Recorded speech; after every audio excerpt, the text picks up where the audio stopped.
Lefties are back. The important thing I think to note is Robinhood makes money effectively, as Chamath pointed out, through arbitrage of pricing in the markets and by providing leverage to their clients. So the clients can trade beyond their means. I used to be an investor in a Forex trading company. It was the largest Forex trading platform in the world for retail investors.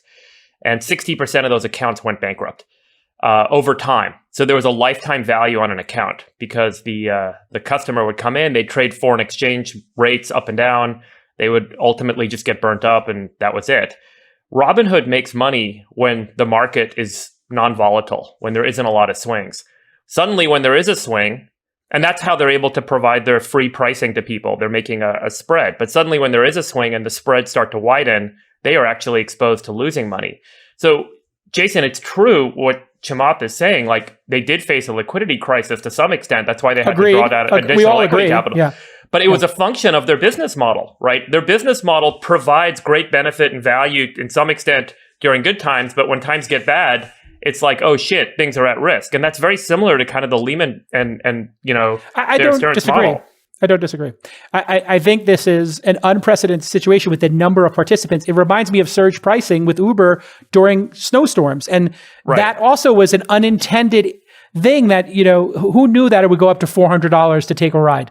And that's something that companies will be faced with, and they will have to then adjust and then make it work. And I think, in the case of Robinhood, they should have just came up on Wednesday and said, we can't take any more orders. We can't take any more new customers. We're pausing signups. You'll be on a wait list because we will be insolvent if you guys make any more trades. And that would have, I don't know if you believe that would have. I agree with that. Okay. So Jason, let me just explain the mechanic. So then it's poor communication from a rookie It's founder. not. Jason, it's beyond poor communication. People were blocked out of their accounts. Like there was hundreds of incalculable amounts of economic loss. I don't know if that's going to wind up being true because all these trades are occurring now, and the stock is a rocket ship. Who's to say that? No. Jason. And aren't the shorts all covered by now? That's what they've been saying on CNBC. No. There are still people. How do you know how many people are short right now and how many shares? Because it's the primes put the data together and they send it to us. Do you have it handy? Because I've been looking for it online, and they said 10 times the number of shares short have traded hands in the last 10 days or 5 days. Jason, I don't have it literally in front of me, but I could get it in the next hour. Yeah, just text one of your people. You got all these researchers there. Go ahead, Sacks. Okay, look, I'm going to try and thread the needle here. I think JCal is right that we shouldn't impugn people's motives without having all the information. And furthermore, building these rapidly scaling startups is really tough, and it could have just been, a function of not knowing how to deal with unprecedented growing pains. So I don't want to be too judgmental. Can I just stop you there? Yeah. No, but that's not. No, but David, that's not. But you guys are not being accurate. They have known for years, how this business worked. When somebody buys a call option, they are legally obligated. When they send that order through, they have to post margin on behalf of that person. So they saw this building. This happened in March of 2020. They went through this liquidity crisis. They've had to draw credit lines before. They saw it building in the system. So this was nothing except negligence. Yeah. So I was about to, I hadn't gotten to the point where I was about to agree with you, Chamath. I mean, look, all I'm saying is even if it was negligence, I'm not sure I would impugn all the motives to them. That's all I'm saying. I'm trying to find some common ground with JCal on that point. But where I totally agree with you, Chamath, is with respect to the effects of their decision. I mean, the effects of that decision they made to stop trading, and specifically, they didn't stop people from selling. They only stopped people from buying. So they shut down one side of the trade. And the effect of that was we had these hedge funds from Wall Street. They were on the ropes. Right? I mean, let's discuss who these guys are. These are the apex predators of Wall Street.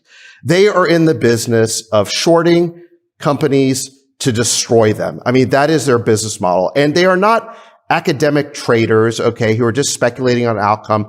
They engineer the outcome, right? Look at their tactics. Just watch the show Billions, right? They hire PR people.